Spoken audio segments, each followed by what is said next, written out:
اعوذ باللہ من الشیطان الرجیم بسم اللہ الرحمن الرحیم۔ بارش کا پانی جی 3 قسمیں آپ نے پڑھ لی ہیں، اب بارش کے پانی کی بات ہو رہی ہے۔ دیکھیں ایک دفعہ بارش اتنی نہیں برس رہی، آپ باہر چل پھر رہے ہیں، بوندا باندی ہے، اس بوندا باندی پہ ہم بارش والے احکام جاری نہیں کریں گے۔ یہاں بارش کا لفظ لکھا ہوا ہے، بوندا باندی کا نہیں لکھا۔ بارش کے احکام اس وقت آتے ہیں جب ہمارا عرف برسنے والی مقدار اتنی زیادہ ہے کہ اس کو بارش بھی کہے۔ اگر عرف اس کو بارش ہی نہیں کہتا تو یہ ساری بات نہیں آئے گی۔ تو ایک لفظ بارش اس پر استعمال ہو رہا ہو، اور یہ جو احکام ہیں یہ اس وقت آئیں گے جب بارش برس رہی ہو۔ اگر بارش برس کے چلی گئی، نیچے زمین میں پانی ہے، تو اس جو کسی گڑھے میں ہے وہ اس پانی کو ہم بارش کا پانی نہیں کہیں گے۔ جو یہ احکام والا، ان احکام والا بارش کا پانی نہیں کہیں گے، اس کو ہم کہیں گے 384 لیٹر سے کم ہے تو اس کو قلیل کہیں گے، اگر 384 لیٹر یا اس سے زیادہ ہے تو کور کہیں گے۔ تو وہ یا قلیل میں جائے گا یا کور میں۔ یہ بارش کے احکام اس وقت آئیں گے جب بارش برس رہی ہے، اس وقت بارش کے احکام آئیں گے۔ تو اب بارش برس رہی ہے، اس کو بارش بھی کہو اور برس بھی رہی ہو، تو یہ سارے ہم جو آج احکام پڑھیں گے یہ اسی کیا ہے۔ اچھا، اب بارش آ رہی ہے ڈائریکٹ ہمارے ہاتھوں پہ، ہاتھ نجس تھے یہ پاک ہو جائیں گے۔ سارا کور والے احکام جو ہے نا وہ ہیں۔ بارش کور ہمارے ہاتھوں پہ آتا تھا، رنگ بوزے کا اس کا تبدیل نہیں ہوتا تھا تو کور نجس نہیں ہوتا تھا نا۔ بارش آ رہی ہے، اس کا رنگ بوزے کا تبدیل نہیں ہوا ہے نجاست کی وجہ سے، جو نیچے پانی جا رہا ہے ہاتھوں پہ لگ کے تو وہ بھی نجس نہیں ہے جو نیچے جا رہا ہے، رنگ بوزے کا ساری کور والی بات ہے۔ اچھا، بارش ڈائریکٹ ہمارے ہاتھوں پہ آئی ہے۔ ایک دفعہ ایسے ہے بارش چھت پہ آئی اور چھت کے آگے پرنالا لگا ہوا ہے، اس سے جو ہے پانی بہ رہا ہے، تو یہ پانی کے بہنے کا ممر ہے۔ ممر کہتے ہیں جس جگہ پہ پانی بہ رہا ہو، گزرگاہ، پانی کی گزرگاہ۔ تو یہ پرنالا جو گزرگاہ ہے نا، اس پرنالے سے جو پانی نکل رہا ہوگا اس وقت جب بارش ہو رہی ہے وہ بھی بارش ہی ہے، بارش ہی ہے۔ آپ گھنے سے درخت کے نیچے بیٹھے ہوئے ہیں، درخت کے اوپر بارش جو ہو رہی ہے تو اس کے پتوں سے ایسے جا رہا ہے نا پانی، ایسے جیسے وہ جاتا ہے خیمے سے، تو وہ بھی گزرگاہ ہے۔ عرف کی نگاہ میں وہ بھی ممر یعنی گزرگاہ ہے۔ تو گزرگاہ سے جو آ رہا ہے وہ بارش کا حکم ہی رکھتا ہے جب بارش ہو رہی ہے۔ ایک اور آپ کو مثال دیں جو گزرگاہ نہیں ہے۔ ہم نے چھت بنائی مسجد، اس کی اوپر سے بارش ہوئی اور چھت میں ایک سوراخ رہ گیا، اس سے ایک قطرہ گر رہا ہے، تو یہ جس راستے سے ہوتا ہمارے اندر گر رہا ہے، یہ گزرگاہ سے ہے یا یہ ہم اس کو بند کر دیں گے جب پتہ چلے گا؟ تو یہ گزرگاہ نہیں ہے۔ عرفی لحاظ سے یہ گزرگاہ ہوتی تو ہم بند نہ کرتے۔ کبھی پرنالے بھی آپ نے بند کیے ہیں تو وہ گزرگاہ ہے نا، تو یہ بند کریں گے، یہ گزرگاہ نہیں ہے۔ اس سے جو قطرہ آ رہا ہے،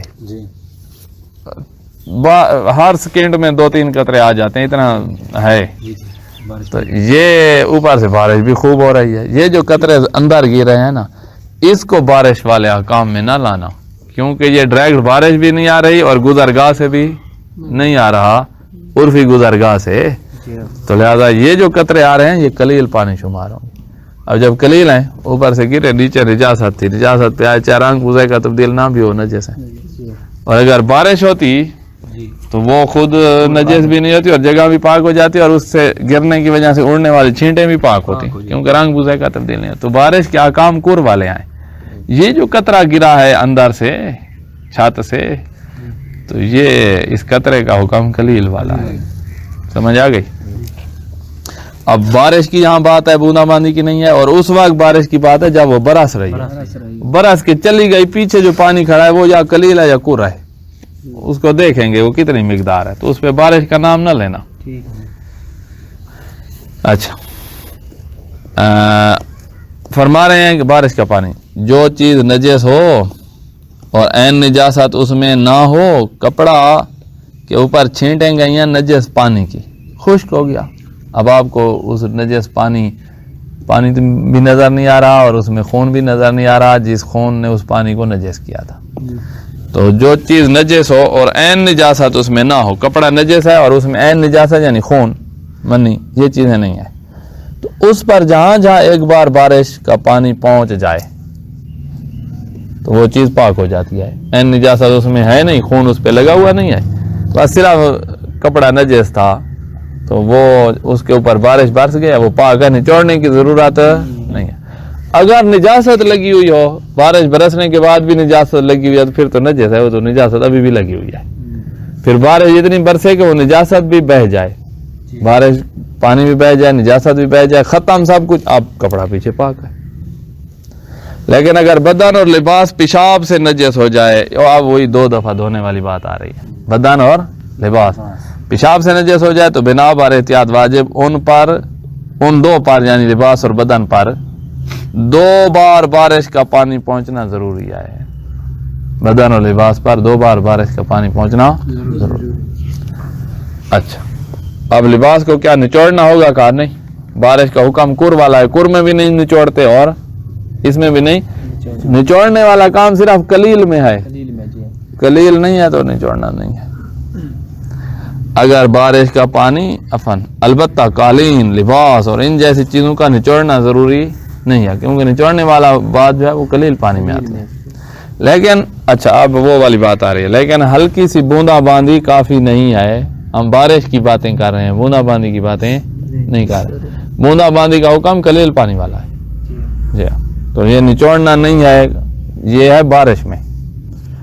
بلکہ اتنی بارش لازمی ہے کہ لوگ کہیں کہ بارش ہو رہی ہے، عرف کی نگاہ میں جس کو بارش کہتے ہیں وہ چیز ہو تو یہ احکام آئیں گے. بوندا باندی کا حکم تو قلیل والا ہے، پھر قلیل میں نچوڑنا ضروری ہوتا ہے، پھر بوندا باندی ہوئی ہے تو نچوڑنا ضروری ہوگا.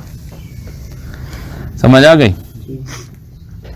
اب ہے کہ بارش آ رہی ہے، آگے تھا خون کے اوپر جو قطرے گرے ہیں آسمان سے تو وہ اچھل کر پھر ہمارے کپڑوں پہ آ رہے ہیں.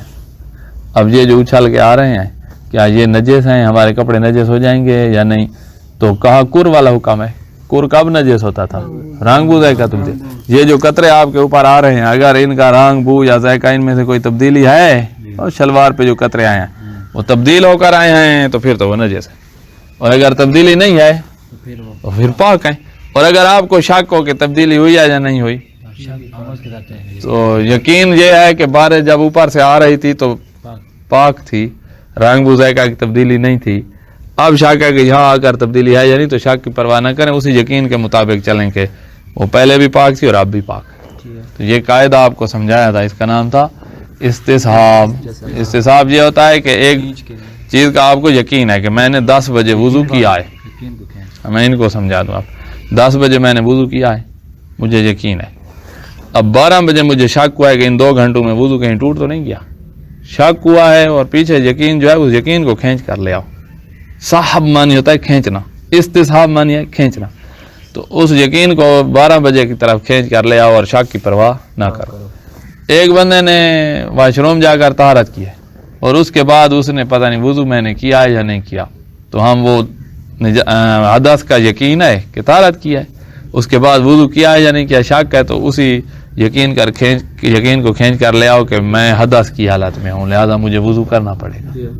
تو وہ یقین جو پیچھے ہوتا ہے اسی کو آگے کھینچ کر لے آتے ہیں. اب وہ قطرے بارش کے گرے نجاست پہ آپ کے کپڑوں پہ آپ کو پتہ نہیں ہے کہ رنگ بو ذائقہ تبدیل ہو چکا ہے تو یہ پاک شمار ہوں. اس وقت نجس ہوں گے جب رنگ بو ذائقہ کی تبدیلی کا یقین ہو جائے. ابھی شک ہے تو یہ پاک ہے. یا یہ یقین ہے کہ بھائی رنگ بو ذائقہ تبدیل نہیں ہوا ہے پھر تو اور بھی مزے ہیں، تبدیل ہی نہیں ہوا ہے تو پاک ہے. تو اس کا حکم کور والا ہوتا ہے. اگر بارش کا پانی ہے نجس پر برسے اور دوسری جگہ رس سے یعنی چھینٹیں جائیں، اس کی چھینٹیں، لیکن عین نجاست اس میں شامل نہ ہو، خون کے ذرات شامل نہیں ہیں، خشک خون پر بارش ہوئی ہے نا مثلا، اور نجاست کی بو رنگ یا ذائقہ بھی اس میں پیدا نہ ہوا ہو تو وہ پانی پاک ہے جو آپ کی شلوار پہ آیا ہے. پاس اگر بارش کا پانی خون پر برسنے کے بعد رسے یعنی چھینٹیں آپ کی طرف آئیں اور ان میں خون کے ذرات شامل ہوں تو آپ یہ پانی نجس ہے، کیونکہ یہ آپ جو آ رہا ہے آپ کی شلوار پہ یہ کلیل بن کے آ رہا ہے نا، اس نے زمین پہ ٹپا کھایا اور آپ کے اوپر آ گیا ہے، یہ کلیل ہے، اس میں خون کا ذرا ساتھ شامل ہے تو یہ نجس ہے. یا خون کی بو رنگ اور ذائقہ پیدا ہو گیا ہو ذرات نظر نہیں آ رہے لیکن رنگ بوزے کا تبدیل ہو گیا ہے، جو چھینٹ آپ کی کپڑوں پہ آئی ہے تو وہ پانی نجس ہوگا. آپ جو چھینٹیں آپ پہ آئی ہیں یہ نجس ہیں. یہ ہے جب آپ کو یقین ہے کہ رنگ بوزے کا تبدیل ہو گیا ہے، یا یہ یقین ہے کہ اس میں تو خون کے ذرات ہیں، اب تو خون آ گیا ہے نا پھر آپ کے اوپر. اور اگر یہ یقین نہ ہو، شک کو پتہ نہیں کچھ ہے کہ نہیں ہے، تو شک کی صورت میں چیز پاک ہوتی ہے، نجس نہیں ہوتی. سمجھ آ گئی؟ ہمارے پاس قاعدہ کلیہ ہے کہ ہر چیز پاک ہے جہاں تک کہ آپ کو نجاست کا یقین ہو جائے. اب یقین سے مراد یہ ہے کہ ابھی دن ہے یا رات ہے؟ دن ہے. آپ کو جیسے دن ہونے کا یقین ہے نا، اسی طرح جب آپ کو یقین ہو کہ یہ چیز نجس ہے تو اس وقت اس کو نجس کہنا، ورنہ قاعدہ کلیہ ہے کہ ہر چیز پاک ہے. سمجھ آ گئی؟ کتا داخل ہوا آپ کے باورچی خانے میں، پھر آپ نے اس کو نکلتے ہوئے دیکھا ہے، پتہ نہیں برتن کو نجس کر گیا یا نہیں کر گیا، یہ آپ کو شک ہے، تو شک کی کوئی قیمت نہیں ہے نجاست طہارت میں. آپ اس کو پاک سمجھیں. جب یقین ہو جائے کہ کتے کو ہم نے اپنی آنکھوں سے دیکھا ہے نجس کرتے تو اس وقت نجس کہنا، اس کے علاوہ اس کو نجس نہیں کہنا. تو قاعدہ کلیہ یہ ہے کہ کل شیء طاہر حتی تعلم انہ نجس، ہر چیز پاک ہے جہاں تک کہ تجھے یقین ہو جائے کہ یہ چیز نجس ہے. تو جس کا یقین ہوتا جائے گا وہی نجس شمار کرنا، باقی قاعدہ طہارت جاری کریں گے. ہم لیٹرین میں گئے، وہاں لوٹا پڑا ہوا ہے، اس کے آگے وہ ٹوٹی کے جو پانی بہتا ہے وہ جگہ گیلی ہے. اب ہمیں شک اگر پڑ جائے کہ یہ جگہ پاک ہوگی یا نہیں ہوگی، تو قاعدہ کیا کہتا ہے کہ ہر چیز پاک ہے جہاں تک کہ آپ کو نجاست کا یقین ہو. جہاں میں نجاست یقین تو نہیں ہے لہذا پاک، لہذا پاک. غسل خانے میں گئے نہانے کے لیے تو وہ ہو سکتا ہے بھی کوئی بندہ یہاں نہایا ہو اور ساری جگہ نجس ہو گئی ہو اور یہ شک آ گیا. تو قاعدہ کلیہ یہ ہے کہ ہر چیز پاک ہے جہاں تک کہ نجاست کے یقین ہو. آپ کو شک ہے، آپ کو یقین نہیں ہے، لہذا اس کو ہم نجس نہیں قرار دے سکتے. نجس اس وقت قرار دیں گے جب نجاست کا یقین. سمجھ آئی؟ مطہر سمجھ آئی؟ جی. آگے مسئلہ 37. اگر مکان کی اندرونی یا اوپری چھت پر عین نجاست موجود ہو، مکان ہے آپ کا، یہ مسجد ہے، اس کی چھت ہم نے ڈالی، فرض کرو چھت پہ جو ہے نا نجاست موجود ہے، فرض کریں بارش ہوئی، جب بارش ہو رہی ہے اور نجاست بھی اس میں ہے، وہ تیر رہی ہے نجاست مثلا، تو اس کا رنگ بوزے کا تبدیل نہیں ہوا جس میں تیر رہی ہے پانی میں، اوپر سے بارش بھی ہو رہی ہے تو وہ سارا پانی پاک ہے، کیونکہ رنگ بوزے کا جب تک تبدیل نہ ہو تب تک تو وہ پاک ہے. کور والا حکم ہے.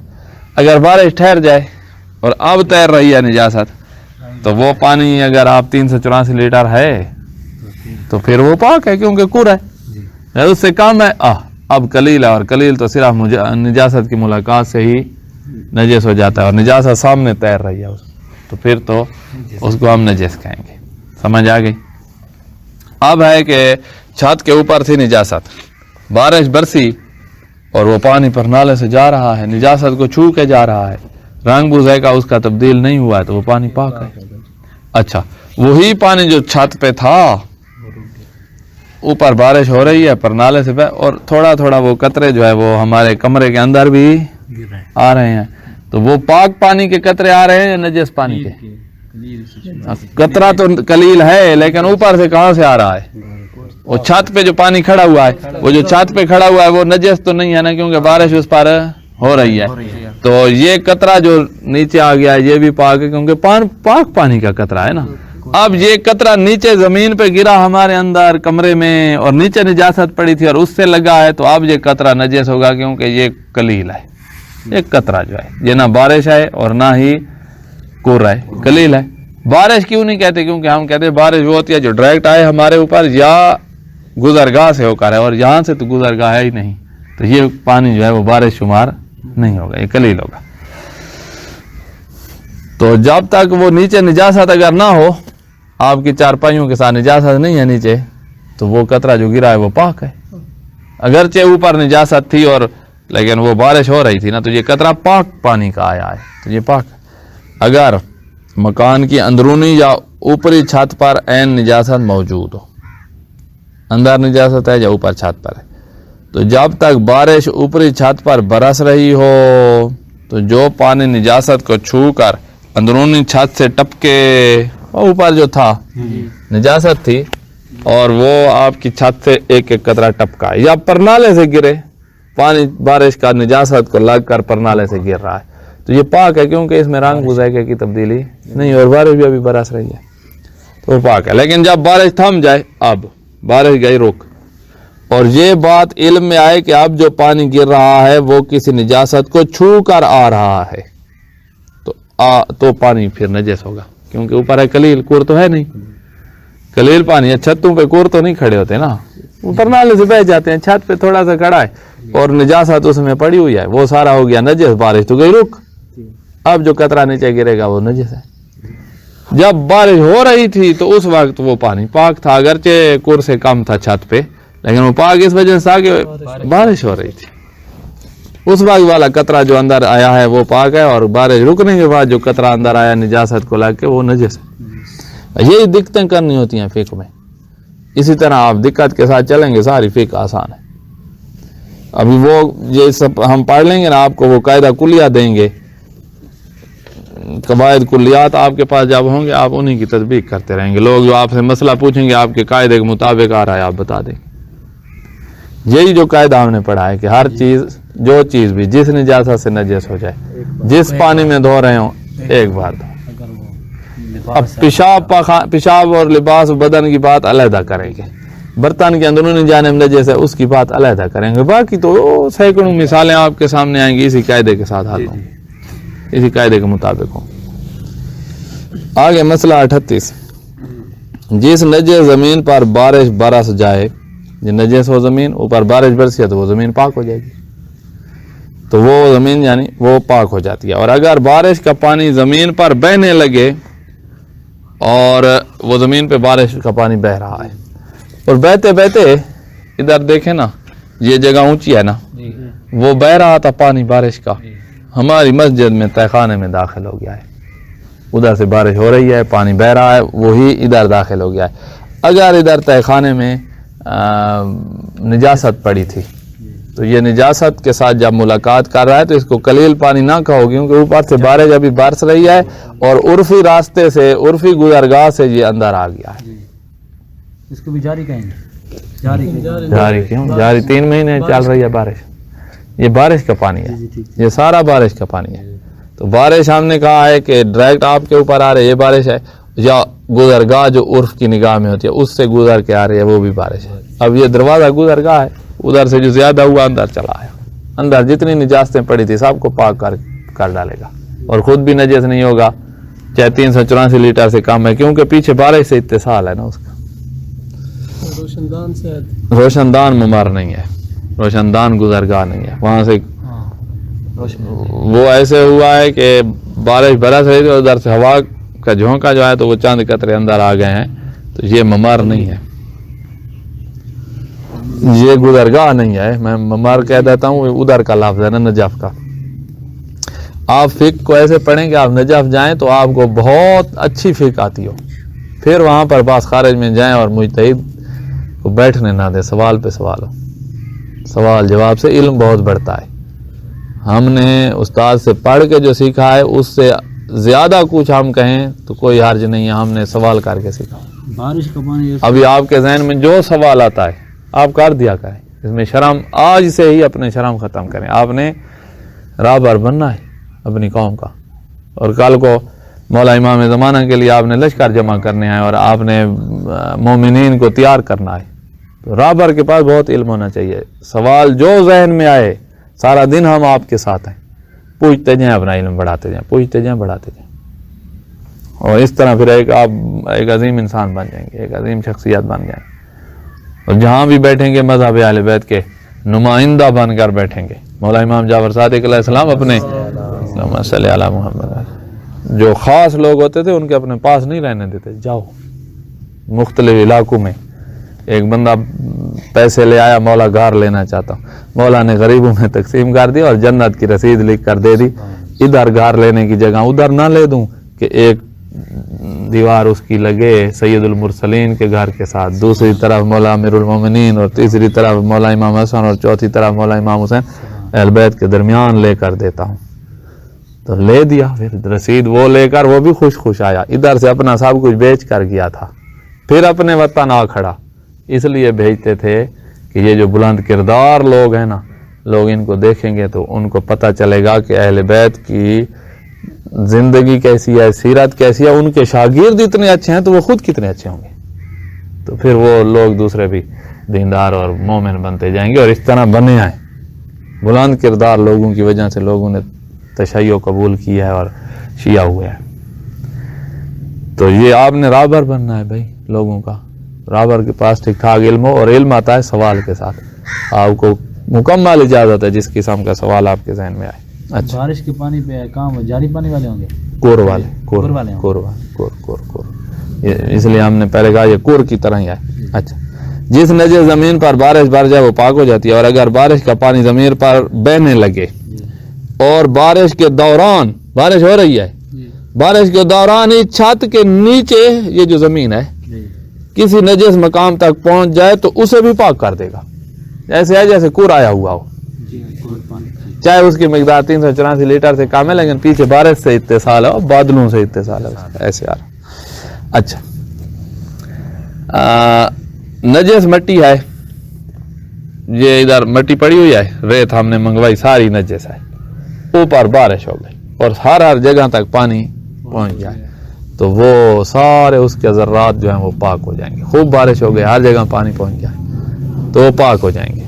یہ تو تھی ریت جس میں پانی گھسے تو وہ مضاف نہیں ہو جاتا، پانی پانی ہی رہتا ہے۔ اگر مٹی تھی اور مٹی کے اوپر بارش ہوئی اور ساری مٹی نے جیسے اور اندر گھس گیا ہے تو اگر وہ مضاف نہ ہوا ہو، مطلق رہے تو وہ پاک کر دے گا مٹی کے سارے ذرات کو۔ اور اگر آپ کو یقین ہو جائے کہ یہ مضاف ہو گیا ہے تو پڑھا ہے آپ نے نا کہ مضاف جو ہے وہ نہ کسی چیز کو پاک کرتا ہے، نہ اس سے وضو ہوتا ہے اور نہ ہی اس سے غسل ہوتا ہے، تو پھر مٹی کے ذرات پاک نہیں ہوں گے۔ یہ ہے پہلی مثال ہم نے دی کہ آپ کو یقین ہے کہ یہ مضاف نہیں ہوا ہے تو وہ سب کو پاک کر دے گا۔ ایک دفعہ یقین ہے کہ مضاف ہو گیا ہے تو وہ پاک نہیں کرے گا۔ ایک دفعہ شک ہے کہ مضاف ہوا ہے یا مضاف نہیں ہوا ہے، تو شک کی صورت میں ہم پہلے وہ مطلق تھا، اب شک ہے کہ مضاف ہو گیا ہے تو پہلے والا یقین لے آؤ نا، استصحاب کر کے آپ نے اس کو پاکیزگی تک پہنچ جائیں گے۔ ہم کہیں گے مطلق، اور مطلق ہر چیز کو پاک کرتا ہے۔ مطلق اور مضاف کا فرق آپ کو بتا دوں، اب نیا ہے۔ مطلق وہ پانی ہوتا ہے جس کو آپ لفظ پانی کہہ سکیں، وہ مطلق ہے۔ نہر میں جو پانی آ رہا ہے اس میں مٹی ملی ہے لیکن آپ ابھی بھی اس کو پانی کہتے ہو تو وہ مطلق ہے، اس سے آپ وضو بھی کر سکتے ہیں، غسل بھی، اور کسی چیز کو پاک بھی کہہ سکتے ہیں۔ ایک دفعہ ایک چیز کو پانی ہی نہیں کہہ سکتے، وہ تھا پانی، اس میں ہم نے پتی ملا دی اور چینی تو آپ اس کو کہوا کہتے ہیں، ہے تو سارا پانی، لیکن آپ اس کی ملاوٹ کے وجہ سے آپ اس کو پانی نہیں کہہ سکتے۔ جب پانی نہیں کہہ سکتے جس کو، اس سے نہ وضو ہوگا، نہ غسل ہوگا، اور نہ ہی کوئی چیز پاک ہوگی۔ اب بارش کا پانی مٹی پہ برسا ہے، مٹی کے اندر گھس گیا ہے، تو اندر جو گھسا ہے ابھی اس کو ہم پانی کہتے ہیں تو وہ سب کو پاک کرتا جائے گا کیونکہ پانی ہے۔ اور اگر آپ اس کو پانی نہیں کہہ سکتے، سرائکی والا ریبوڑ کہتے ہیں، تو وہ پھر کسی چیز کو پاک نہیں کرے گا کیونکہ وہ پانی نہیں ہے۔ اور اگر آپ کو شک ہے کہ یہ اب اندر جو گھسا ہوا ہے، ہم نے کوئی آپریشن تو نہیں کر سکتے، اب اندر جو گھسا ہوا ہے وہ پانی ہے یا پانی کے علاوہ مضاف بن گیا ہے، جب شک ہے تو پہلے وہ پانی تھا، اب اس کے بارے میں شک ہے تو شک کی پرواہ نہ کریں، وہی یقین لے آؤ کہ ابھی بھی وہ پانی ہے، لہذا ہر چیز کو پاک کرے گا۔ تو استصحاب کے فائدے ہیں یا نہیں؟ چھوٹی سی بات مولا امام جعفر صادق علیہ السلام نے تعلیم دی ہے، اب اس استصحاب کو آپ نے پہچان لیا تو آپ سینکڑوں مسائل حل کر سکتے ہیں۔ اس طرح کے قاعدے ہم نے آپ کو دینے اور فقہ میں مضبوط کرنا ہے، بس آپ چلیں اسی طرح جیسے ہم چاہتے ہیں، ہمیں تجربہ ہے، آپ ہمارے ساتھ سفر کریں، کب کیا کام کرنا ہے، کب کیا کرنا ہے، اس کے مطابق چلیں اور ایک عظیم شخصیت انشاءاللہ آپ بن جائیں۔ ناریل کا پانی کیا ہوگا؟ ناریل کا پانی جو ہے اس کو آپ پانی نہیں کہہ سکتے، اس کو ناریل کا رس کہیں گے، اس طرح کا کوئی چیز کہیں، اس کو پانی کوئی نہیں کہتا۔ آپ اس کو نکال کر دیکھیں اور دکھائیں لوگوں کو یہ پانی ہے، وہ کہیں گے نہیں یہ تیل ہے، یہ گنے کا جیسے رس ہوتا ہے، اس کو وہ اور چیز کہیں گے، پانی کوئی نہیں کہے گا، لہذا پانی نہیں کہتے تو اس پر پانی کے احکام جاری نہیں ہوں گے۔ ادھر مدرسے میں طالب علم چائے بنائے ہوئے تھے، اوپر سے آگے قبلہ صاحب تو ساتھ پڑا تھا لوٹا، وہ ڈر کے انہوں نے لوٹے میں ڈال دی، ایک مومن ہے تو اس نے اٹھایا طہارت کرنے چلا گیا, اس نے اسی سے طہارت کر ڈالی, ہو جائے گی طہارت؟ نہیں ہو جائے کیونکہ چائے ہے نا, پانی آئے گا. تو مضاف ہے. اور وہ طالب علم تھے آپ کا چچا مرید حسین شاہ. اگر پتہ نہ ہو پھر مطلب اندھیرا تھا, اس نے کر لیا پانی سمجھ کر. ٹھیک ہے, طہارت نہیں ہوئی ہے, اس کو پتہ نہیں ہے, اس نے تو وہ ڈالا جسے نجاست اور بھی پھیل گئی ہے نا. چائے جتنی جا رہی ہے وہ خود نجس ہوتی جا رہی ہے اور کسی آگے پاک بھی نہیں کر رہی. اب وہ آ گیا, نماز پڑھ دی اس نے, اس کو پتہ چلا ہے بعد میں نماز کے بعد تو یہ نماز ہو جائے گی. کیوں؟ نجاست کے ساتھ نماز اس وقت ہو جاتی ہے جب ہمیں نجاست کا پتہ ہی نہ ہو. اچھا, وضو اگر نہ ہو اور نماز بندہ پڑھ ڈالے تو پھر نماز نہیں ہوتی. اب اس نے آگے وضو کیا ہے, اس کے ہاتھ نجس تھے نا, اس نے آگے ہاتھ دھو لیا, چہرہ پاک تھا, بازو پاک تھے, پاؤں پاک تھے, تو اس نے مسح کیا, وضو اس کا ٹھیک ہے. وضو کے ساتھ نماز پڑھی, اگرچہ نجاست اس پہ تھی, اس کو پتہ نہیں تھا. تو نجاست کے ساتھ جہالت کی صورت میں نماز ہو جاتی ہے, بغیر وضو کے جہالت کی صورت میں.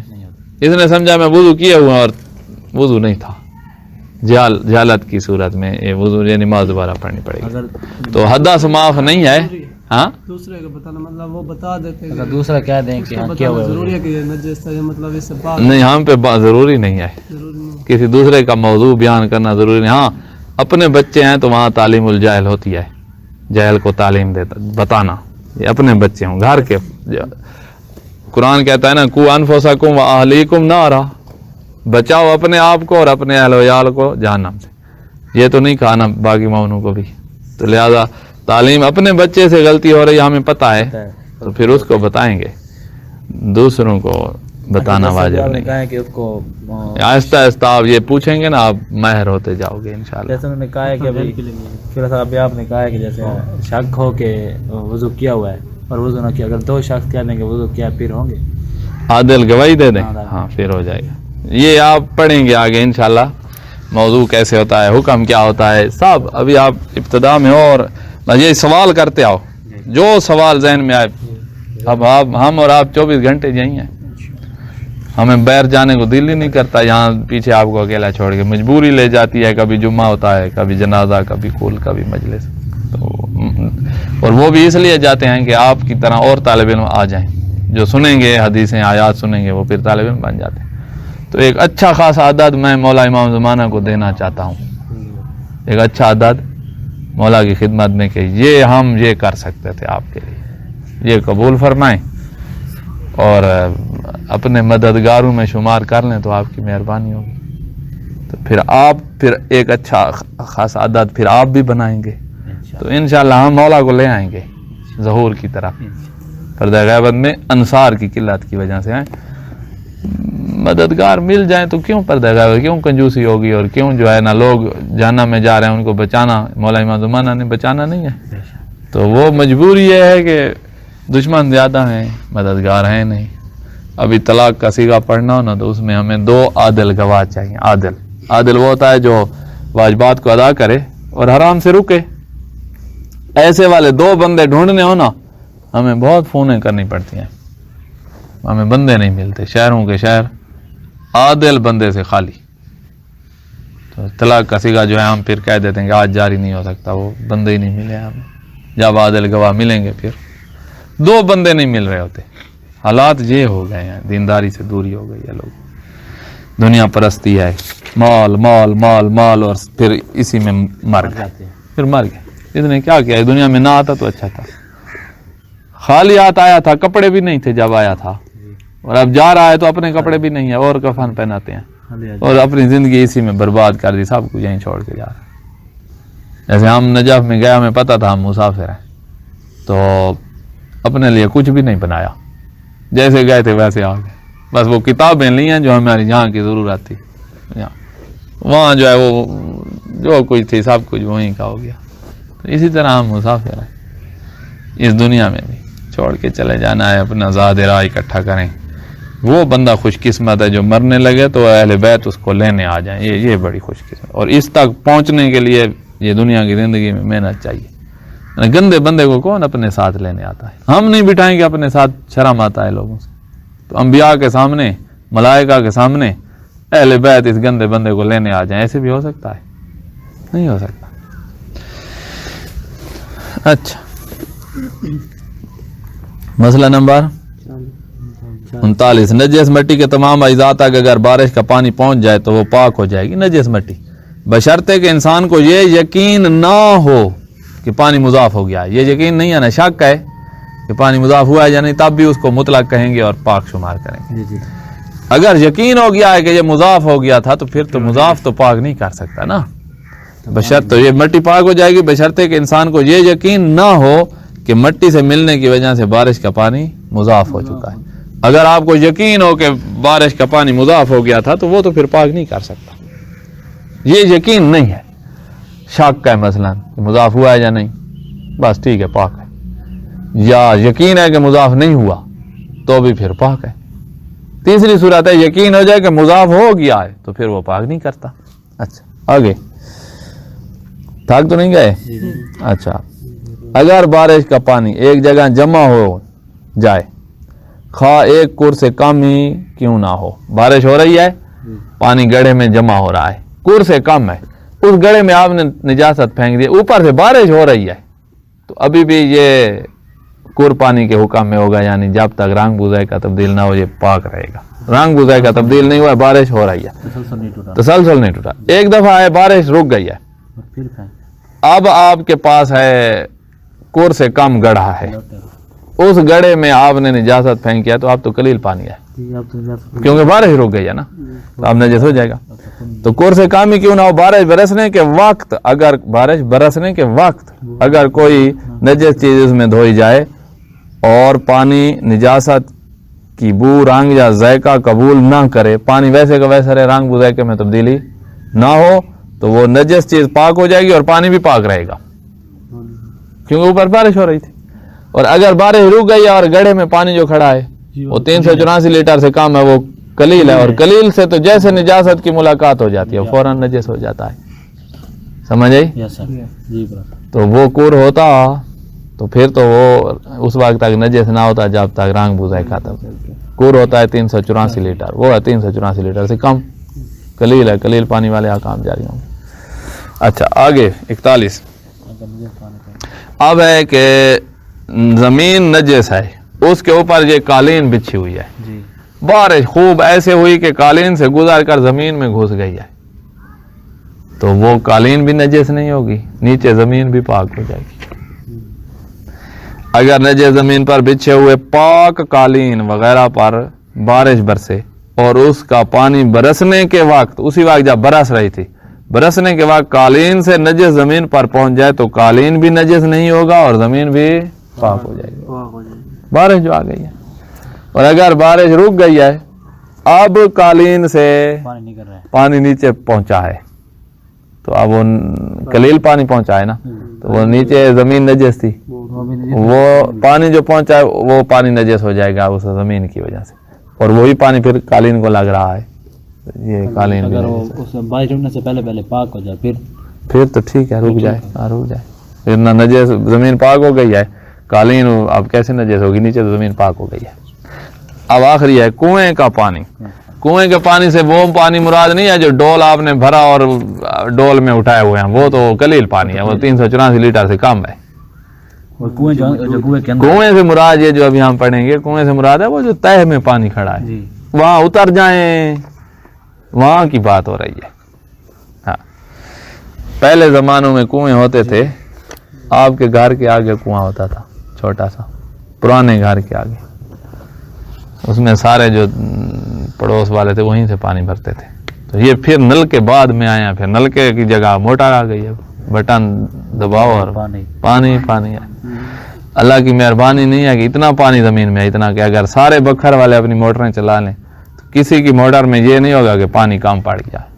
یہ جو گیس آ رہی ہے سب چلا لے تو کسی کی بھی نہیں چلے گی, ہاں نا. تو حکومت کا کام ہے, وہ اللہ کا کام ہے جس میں, اور وہ جو چل رہا ہے وہ آپ چلائیں, کئی ماہ لگاتار چلائیں, پھر بھی ادھر سے نیا آتا رہے گا. نیچے دریا ہے ایک قسم کا, اور اوپر ہم دریا کے بیٹھے ہوئے ہیں اور دھنستے بھی نہیں ہیں نا, ایسے ہے کہ نہیں ہے کہ کبھی زمین دھنس جائے اور ہمارے گھر گر جائیں, ایسے بھی نہیں ہوتا. اس نے نظام ایسا بنایا ہے, لے آؤ انجینئر کو, سمجھ کر دکھائے. تو ہم سارے ہیں بھی پانی کے اوپر اور کچھ بھی نہیں ہوتا. اور بلڈنگ کتنی اوپر بناتے جا 10 منزلہ 20 منزلہ 30 منزلہ 100 منزلہ بھی بنا ڈالتے ہیں, تو وہ اٹھا لیتے ہیں. نظام ایسے بنایا. اچھا, کنویں کا پانی, ایک ایسے کنویں کا پانی جو زمین سے ابلتا ہو. کنواں ہوتا وہی ہے جو زمین سے متصل ہو. اگر نیچے سے آپ نے بند کر دیا ہے اس کا جو سوراخ تھا جس سے ابلتا ہے, اس میں ایک سوراخ رکھنا پڑتا ہے, ادھر ادھر سے بند اور درمیان میں ایک چیز, اور وہ ریت بھی نہیں آتی. پتہ نہیں پہلے کیسے سسٹم بناتے تھے. تو وہ جو ہے نا اس کا زمین سے اتصال ہے. ادھر ادھر سے اس طرح دیواریں دیتے ہیں, ان دیواروں سے بھی کبھی تھوڑا تھوڑا رس رہا ہوتا ہے. تو وہ جو کنواں ہے جو زمین سے متصل ہے, زمین سے ابلتا ہو, اگرچہ مقدار میں ایک کور سے کم ہو, کنویں کے اندر 384 لیٹر نہیں ٹھہرا ہوا, وہ ہے مثلا 200 لیٹر یا 300 لیٹر یا 383 ہے, 84 نہیں ہے, 1 لیٹر کم ہے, کور سے کم ہے, تو نجاست پڑنے سے اس وقت تک نجس نہیں ہوگا جب تک اس کی نجاست سے رنگ بو ذائقہ بدل نہ جائے. تو اب کنویں کا حکم بھی کور والا ہے. کور کا حکم یہی تھا, نجس نہیں ہوگا جب تک رنگ بو ذائقہ. بارش کا حکم بھی یہی تھا, اور کنویں کے اندر جو ہے اس کا حکم بھی یہی ہے, چاہے اس کی مقدار 200 لیٹر ہے, 384 سے کم. اچھا, اب ہے سوال یہ کہ کنویں کے اندر جو پانی موجود تھا نا, اوپر سے گری نجاست, خون, پوری بالٹی کسی نے ڈال دی خون کی, اندر جو گئی, اب کنویں کے اندر پانی جو موجود تھا اس کا رنگ بو ذائقہ تبدیل ہو گیا ہے. رنگ یا بو یا ذائقہ کوئی ایک تبدیلی آ گئی ہے, اب تو نجس ہو گیا ہے نا. اب کیسے پاک ہوگا؟ وہ نیچے سے ابھرے گا, وہ ملتا جائے گا, تو وہ رنگ بو ذائقہ جیسے سیٹ ہو جائے گا, پانی پاک ہے. اور اگر آپ اتنا انتظار نہیں کر سکتے تو اوپر سے کور ڈالیں, قلیل نہ کور. ہم نے پیچھے پڑا ہوا ہے کہ نجاست پانی نجس ہو جائے تو اس کو پاک کرنا ہے تو کور ڈالو, یا اوپر سے کور ڈالو یا نیچے والے کو آنے دو. اب نیچے والا کیسے آئے گا؟ جب آپ یہ والا نکالو گے تو نیچے سے اور آئے گا. تو لہذا ہاں سارا کور پیپ سے ہوا نکال لیں اور وہ پیپ پہنچائیں, اور وہی دھار اکٹھی ہی جائے, ٹوٹ کے نہ جائے. ہاں, بالٹیاں بھر بھر کے ڈالی تو پھر تو قلیل ڈال رہے ہو. یہی تو فقہ اسی میں تو سوچنا ہوتا ہے. وہ جیسے ہم نے پوچھا تھا نا طالب علم کو کہ جنازہ جب پڑھا رہے اور اگر کسی نے کانٹے ڈال دیے تو سجدہ کیسے کرو گے؟ اس نے کہا بھائی صبر بھی تو کوئی چیز ہوتی ہے, ہم صبر کر لیں گے, جتنے کانٹے لگتے ہیں لگنے دو. جنازے کا سجدہ بنا دیا اس نے. اگر کوئی نجاست کنویں میں گر جائے اور اس کے پانی کی بو, رنگ یا ذائقے کو تبدیل کر دے, تو جب کنویں کے پانی میں پیدا شدہ یہ تبدیلی ختم ہو جائے تو پانی پاک ہو جائے گا. کیسے ختم ہوگی؟ 2 طریقے ہیں. وہ والا نکالو نیچے سے اور آ جائے, یا پھر اوپر سے کور ڈالو. البتہ احتیاط واجب کی بنا پر اس پانی کے پاک ہونے کی شرط یہ ہے کہ یہ پانی کنویں سے ابلنے والے پانی میں مخلوط ہو جائے. خلط اور گھل مل وہ والی باتیں پیچھے سے ہم کر رہے ہیں. پانی پاک کرنا ہو تو کور اوپر ڈالو تو وہ گھل مل بھی جائے. ایک طرف میں آپ نے آرام آرام سے ڈالا ہے نا, تو وہ آگے سے گھلا ملا نہیں ہے, تو وہ آگے والے سے گھل مل جائے تو پاک ہو جاتا ہے. والحمدللہ رب العالمین. بر محمد و آل محمد صلوات.